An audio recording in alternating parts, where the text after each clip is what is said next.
নমস্কাৰ বন্ধুসকল, কি খবৰ? আশা কৰোঁ সকলোৱে ভালে আছে। পুনৰ এটি নতুন ভিডিঅ'লৈ আপোনালোকক সকলোকে স্বাগতম জনাইছোঁ। বন্ধুসকল, বৰ্তমান ৰং চেনেলত সম্প্ৰচাৰিত হৈ থকা বকুল ধাৰাবাহিকখনত অভিনয় কৰা অদিতা প্ৰকৃততে কোন, তেওঁ বৰ্তমান কাৰ লগত প্ৰেমৰ সম্পৰ্কত আছে, সকলোখিনি কথা মই জনাবলৈ চেষ্টা কৰিম।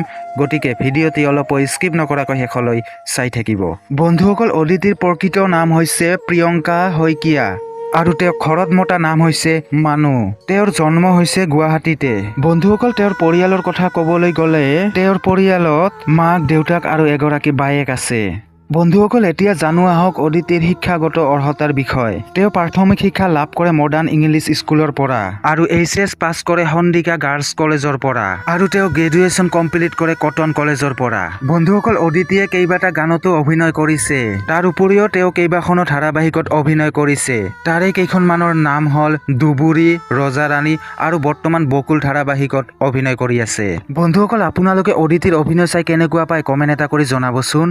বন্ধুসকল, আমি জানিব পৰা মতে প্ৰিয়ংকা শইকীয়া বৰ্তমান কাৰো লগত প্ৰেমৰ সম্পৰ্কত নাই। বন্ধুসকল, আজিৰ ভিডিঅ'টো ইমানেই। ভিডিঅ'টো যদি ভাল লাগিছে এটা লাইক কৰি দিব আৰু লগতে যদি চেনেলটো এতিয়ালৈকে ছাবস্ক্ৰাইব কৰা নাই ছাবস্ক্ৰাইব কৰি ৰাখক আৰু যদি কিবা ক'ব লগা থাকে তলত কমেণ্ট বক্সত জনাব। ধন্যবাদ।